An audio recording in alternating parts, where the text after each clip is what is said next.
Hello, good morning, नमस्कार। सभी का स्वागत है स्पिरिचुअलिटी मैटर्स अध्यात्म की और मेरे इस चैनल पे। आई होप सब अच्छा कर रहे होंगे, सब अपनी लाइफ को एंजॉय कर रहे होंगे, गीता सत्र का आनंद ले रहे होंगे और इस गीता ज्ञान से बहुत कुछ सीख रहे होंगे। मैं ये उम्मीद कर रही हूँ गीता ज्ञान आपके जीवन में नया प्रकाश लेकर आ रहा है, आपको अध्यात्म से जोड़ रहा है, आपके अंदर एक नई चेतना भी विकसित कर रहा है। तो शुरू करते हैं आज का सेशन। दिव्य ज्ञान 4th चैप्टर चल रहा है, 4था अध्याय श्रीमद् भगवद गीता। 3 श्लोक आज लेंगे। अभी तक 6 श्लोक हो चुके हैं, 7, 8 और 9 आज करेंगे। और ये बहुत ही फेमस, बहुत ही ज़्यादा फेमस, इवन सबको ही इनके बारे में पता है, उन श्लोकों का आज मनन चिंतन अध्ययन होने वाला है। ठीक है, शुरू करते हैं आज का session. Let's get started. 7th श्लोक। यदा यदा हि धर्मस्य ग्लानि भवति भारत अभ्युत्थानम अधर्मस्य तदा आत्मानं सृजामि अहम। ठीक है, इसका अर्थ देखिए। हे भरतवंशी, जब भी और जहाँ भी धर्म का पतन होता है और अधर्म की प्रधानता होने लगती है, तब तब मैं अवतार लेता हूँ। ये कौन कह रहे हैं? प्रभु स्वयं कह रहे हैं ना, कि जब जब धर्म की हानि होती है ना, और अधर्म बहुत ज़्यादा बढ़ जाता है, ठीक है, तब क्या है, प्रभु करते हैं, अवतार लेते हैं और इस जगत का कल्याण करने के लिए आते हैं। तात्पर्य देख लीजिए, यहाँ पर सृजामि शब्द महत्वपूर्ण है। सृजामि शब्द के अर्थ में कह रहे सृजामि सृष्टि के अर्थ में नहीं प्रयुक्त हो सकता, क्योंकि पिछले श्लोक के अनुसार भगवान के स्वरूप या शरीर की सृष्टि नहीं होती, क्योंकि उनके सारे स्वरूप शाश्वत रूप से विद्यमान रहने वाले हैं। अतः सृजामि का अर्थ है कि भगवान स्वयं यथा रूप में प्रकट होते हैं। ठीक है, यद्यपि भगवान कार्यक्रमानुसार अर्थात ब्रह्मा के एक दिन में 7वें मनु के 28वें युग में द्वापर के अंत में प्रकट होते हैं, किंतु वे इस नियम का पालन करने के लिए बाध्य नहीं हैं, क्योंकि वे स्वेच्छा से कर्म करने के लिए स्वतंत्र हैं। अतः जब भी अधर्म की प्रधानता तथा धर्म का लोप होने लगता है, तो वे स्वेच्छा से प्रकट होते हैं।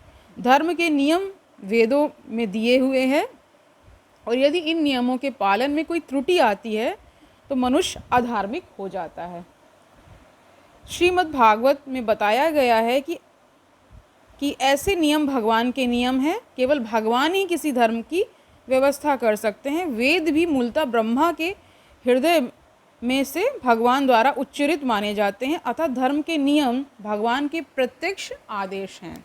ठीक है, भगवत गीता में आद्यो पांत इन्हीं नियमों का संकेत है। वेदों का उद्देश्य परमेश्वर के आदेशानुसार ऐसे नियमों की स्थापना करना है, और गीता के अंत में भगवान स्वयं आदेश देते हैं कि सर्वोच्च धर्म उनकी ही शरण ग्रहण करना, यानी उनकी शरणागति को लेना ही सर्वोच्च धर्म है। ठीक है, प्रभु के, यानी यहाँ श्री कृष्ण की बात हो रही है। वैदिक नियम जीव को पूर्ण शरणागति की ओर अग्रसर करने वाले हैं, और जब भी असुरों द्वारा इन नियमों में व्यवधान आता है, तभी भगवान प्रकट होते हैं। श्रीमद् भागवत पुराण से हम जानते हैं कि बुद्ध कृष्ण के अवतार हैं, जिनका प्रादुर्भाव उस समय हुआ जब भौतिकवाद बहुत बोलबाला था ना, और भौतिकवादी लोग वेदों को प्रमाण बनाकर उसकी आड़ ले रहे थे। यद्यपि वेदों में विशिष्ट कार्यों के लिए पशु बलि के विषय में कुछ सीमित विधान थे, किंतु आसुरी वृत्ति वाले लोग वैदिक नियमों का संदर्भ दिए बिना पशु बलि को अपनाए हुए थे। भगवान बुद्ध इस अनाचार को रोकने तथा अहिंसा के वैदिक नियमों की स्थापना करने के लिए अवतरित हुए। ठीक है, अतः भगवान के प्रत्येक अवतार का विशेष उद्देश्य होता है, और इन सब का वर्णन शास्त्रों में हुआ है। यह तथ्य नहीं है कि केवल भारत की धरती में भगवान अवतरित होते हैं। वे कहीं भी और किसी भी काल में इच्छा होने पर प्रकट हो सकते हैं। यानी ये यहाँ पे निश्चित नहीं है कि सिर्फ भारत में ही उनका प्रादुर्भाव हो या वो अवतरित हो, वो कहीं भी जन्म ले सकते हैं। ठीक है, ये बता रहे हैं। वे प्रत्येक अवतार लेने पर धर्म के विषय में उतना ही कहते हैं जितना कि उस परिस्थिति में जन समुदाय विशेष समझ सकता है, लेकिन उद्देश्य एक ही रहता है, लोगों को ईश भावना भावित करना तथा धार्मिक नियमों के प्रति आज्ञाकारी बनाना। कभी वे स्वयं प्रकट होते हैं तो कभी अपने प्रामाणिक प्रतिनिधि को अपने पुत्र या दास के रूप में भेजते हैं या वेश बदलकर स्वयं ही प्रकट होते हैं।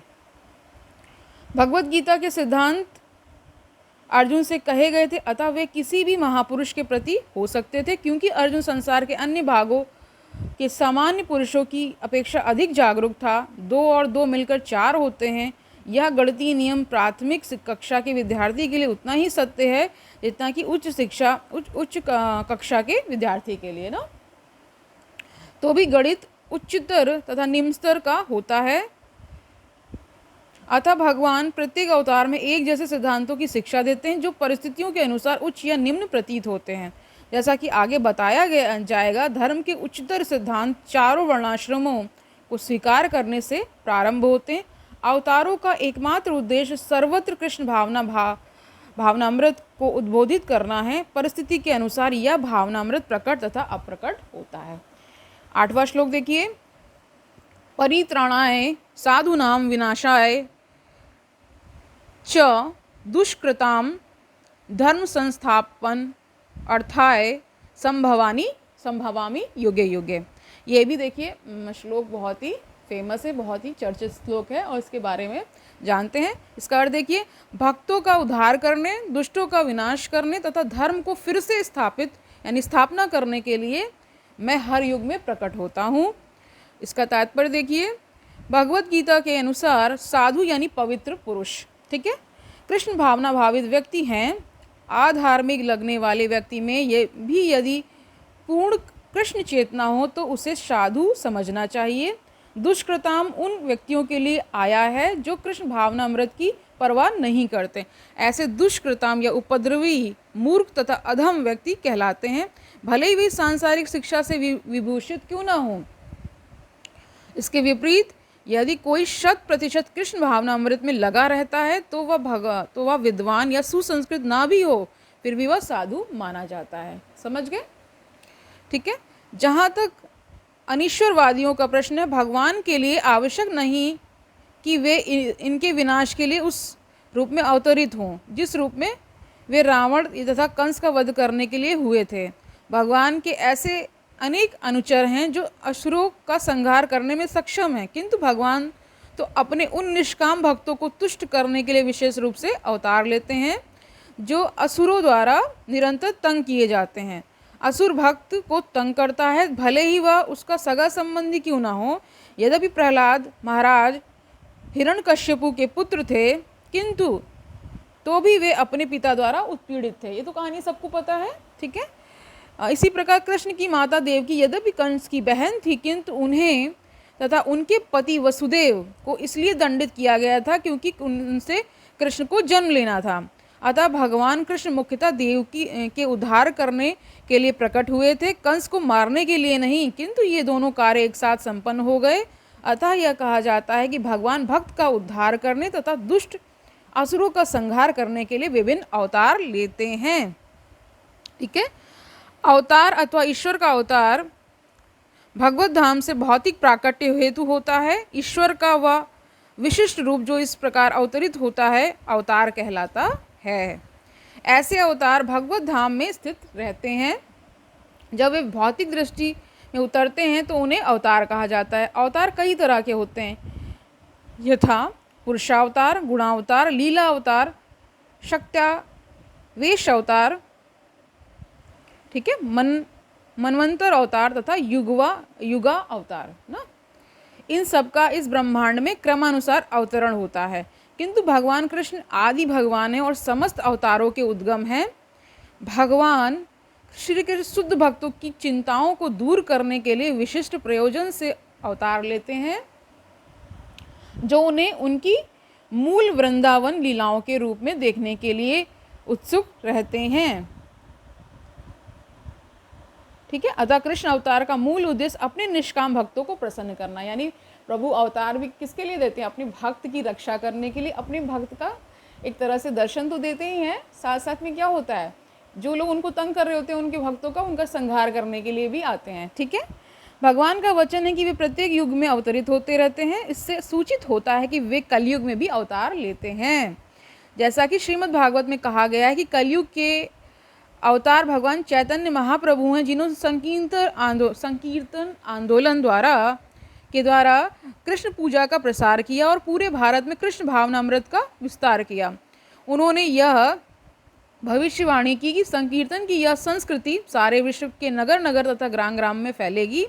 भगवान चैतन्य को गुप्त रूप में किंतु प्रकट रूप में नहीं, उपनिषदों, महाभारत तथा भागवत जैसे शास्त्रों के गुह्य अंशों में वर्णित किया गया है। भगवान कृष्ण के भक्तगण भगवान चैतन्य के संकीर्तन आंदोलन द्वारा अत्यधिक आकर्षित रहते हैं। भगवान का यह अवतार दुष्टों का विनाश नहीं करता, अपितु अपनी अहेतुकी कृपा से उनका उद्धार करता है। यानी ये यहाँ पे भक्तों का उद्धार करने आते हैं, और जो दुष्टों का संहार तो एक तरह से उसका बाय प्रोडक्ट है ना, हो ही जाता है। ठीक है, 9वां श्लोक देखिए। जन्म कर्म च मे दिव्यम एवं यह वेत्ति तत्वता त्यक्त्वा देहम पुनः जन्म न एति माम एति सह अर्जुन। ठीक है, इसका अर्थ देखिए, हे अर्जुन, जो मेरे आविर्भाव तथा कर्मों की दिव्य प्रकृति को जानता है, वह इस शरीर को छोड़ने पर इस भौतिक संसार में पुनः जन्म नहीं लेता, अपितु मेरे सनातन धाम को प्राप्त होता है। इसका तात्पर्य देखिए, 6ठे श्लोक में भगवान के दिव्य धाम से उनके अवतरण की व्याख्या हो चुकी है। जो मनुष्य भगवान के आविर्भाव से के सत्य को समझ लेता है, वह इस भावबंधन से मुक्त हो जाता है और इस शरीर को छोड़ते ही वह तुरंत भगवान के धाम को लौट जाता है। भावबंधन से जीव की ऐसी मुक्ति सरल नहीं है। निर्विशेषवादी तथा योगी जन पर्याप्त कष्ट तथा अनेकानेक जन्मों के बाद ही मुक्ति प्राप्त कर पाते हैं। इतने पर भी उन्हें जो मुक्ति भगवान की निराकार ब्रह्म ज्योति में तादात्म्य प्राप्त करने के रूप में मिलती है, वह आंशिक होती है और इस भौतिक संसार में लौट आने का भय बना रहता है। किंतु भगवान के शरीर की दिव्य प्रकृति तथा उनके कार्यकलापों को समझने मात्र से भक्त इस शरीर का अंत होने पर भगवत धाम को प्राप्त होता है या प्राप्त करता है और उसे इस संसार में लौट आने का भय नहीं रह जाता। ब्रह्म संहिता में यह बताया गया है कि भगवान के अनेक रूप तथा अवतार हैं। यद्यपि भगवान के अनेक दिव्य रूप हैं, किंतु फिर भी वे अद्वय हैं, अद्वय भगवान हैं। इस तथ्य को विश्वास पूर्वक समझना चाहिए। यद्यपि यह संसारी विद्वानों तथा ज्ञान योग्य के लिए अगम्य है, जैसा कि वेदों में कहा गया है। एक भगवान अपने निष्काम भक्तों के साथ अनेकानेक दिव्य रूपों में सदैव संबंधित हैं। इस वेद वचन की स्वयं भगवान ने गीता कह रहे हैं कि इस वेद वचन की स्वयं भगवान ने गीता के इस श्लोक में पुष्टि की है, जो इस सत्य को वेद तथा भगवान के प्रमाण के आधार पर स्वीकार करता है और शुष्क चिंतन यानी केवल चिंतन में समय नहीं गवाता, वह मुक्ति की चरम सिद्धि प्राप्त करता है। इस सत्य को श्रद्धापूर्वक स्वीकार करने से मनुष्य निश्चित रूप से मुक्ति लाभ कर सकता है। इस प्रसंग में वैदिक वाक्य तत्त्वमसि यानी वही हो ना, तत्त्वमसि लागू होता है। जो कोई भगवान कृष्ण को परब्रह्म करके जानता है या उनसे यह कहता है कि आप वही परब्रह्म श्री भगवान हैं, वह निश्चित रूप से अविलंब मुक्त हो जाता है। फलस्वरूप उसे भगवान की दिव्य संगति की प्राप्ति निश्चित हो जाती है। दूसरे शब्दों में ऐसे श्रद्धालु भगवत भक्ति सिद्धि प्राप्त करता है ना, उनको सिद्धि मिल जाती है। इसकी पुष्टि निम्नलिखित वेद वचन से होती है। श्री भगवान को जान लेने से ही मनुष्य जन्म तथा मृत्यु से मुक्ति की पूर्ण अवस्था प्राप्त कर सकता है। इस सिद्धि को प्राप्त करने का कोई अन्य विकल्प नहीं है। आप देखिए श्वेताश्वतर उपनिषद में ये बात कही गई है। ठीक है, इसका कोई विकल्प नहीं है। और का अर्थ यही है कि जो श्री कृष्ण को श्री भगवान के रूप में नहीं मानता, वह अवश्य तमोगुणी है, यानी उसके अंदर तामसिक प्रवृत्ति ज़्यादा है, इसलिए भगवान को रिकग्निशन नहीं देता है, यानी उनको मानता ही नहीं है। ठीक है, और मधुपात्र को केवल बाहर से चाट कर या भगवत गीता की विद्वत्तापूर्ण संसारी विवेचना करके मोक्ष प्राप्त नहीं कर सकता है। ठीक है, ऐसे शुष्क दार्शनिक भौतिक जगत में महत्वपूर्ण भूमिका निभाने वाले हो सकते हैं, किंतु वे मुक्ति के अधिकारी नहीं होते हैं। ऐसे अभिमानी संसारी विद्वानों को भगवत भक्त की अहेतुकी कृपा की प्रतीक्षा करनी पड़ती है। अतः मनुष्य को चाहिए कि श्रद्धा तथा ज्ञान के साथ कृष्ण भावनामृत का अनुशीलन करे और सिद्धि प्राप्त करने का यही उपाय है। तो आज के लिए इतना ही रखते हैं, ठीक है। बहुत ही आज तो जो हमने 7, 8, 9 श्लोक किए उसमें तो बहुत ही वो चर्चित श्लोक हैं। सभी को पता है कि जहाँ जहाँ धर्म की हानि होती वहाँ प्रभु अपनी अवतार लेते हैं, भक्तों को अपनी कृपा, एक तरह से कृपा करते हैं भक्तों पर और उनका कल्याण करते हैं, और असुरों और ऐसे जो दुष्ट प्रकृति के लोग हैं उनका संहार करते हैं। इस तरह से बताया गया है, ठीक है। साधुओं की रक्षा करने के लिए आते हैं, यही आज के सेशन का सार है, ठीक है। तो आज के लिए इतना ही रखते हैं, तब तक के लिए आनंद से रहिए, ठीक है। आनंद दूसरों को दीजिए, और इस संसार में जो भी आपको दिख रहा है, जो भी आप कह सकते हैं, जो आप भास रहे हैं, उसको थोड़ा सा गूढ़ता से समझने की कोशिश करिए कि अगर कोई चीज़ है तो क्यों है, ठीक है। इसी विचार के साथ मैं आज छोड़कर जा रही हूँ आपको। इस पर मनन चिंतन करिएगा, ठीक है। कल मिलते हैं, तब तक के लिए हरिओम तत्सत।